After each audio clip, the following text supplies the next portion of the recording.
Africa মহাদেশের দক্ষিণ ইথিওপিয়ার কাফা অঞ্চলে বসবাস করত খালিদ নামের এক আরব বাসিন্দা। খালিদের কারবার ছিল ভেড়া, মোষ আর ছাগল নিয়ে।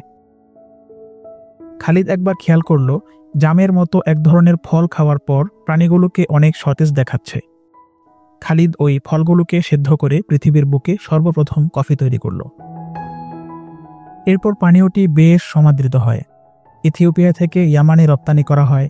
সেখানকার সুফি সাধকরা বিশেষ উপলক্ষে রাত জেগে ইবাদত বন্দেগী করার জন্য এটি পান করতেন।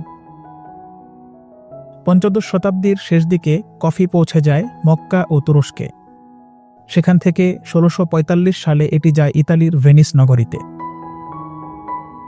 ১৬৫০ সালে পাস্ক রোসি নামের এক তুর্কির হাত ধরে এটি ইংল্যান্ডে প্রবেশ করে। তিনি তৎকালীন লন্ডন নগরীর লোমবার্ড স্ট্রিটে সর্বপ্রথম কফির দোকান দেন। এরপরেই বিশ্বব্যাপী ব্যাপক প্রসার লাভ করে পানীয়টি।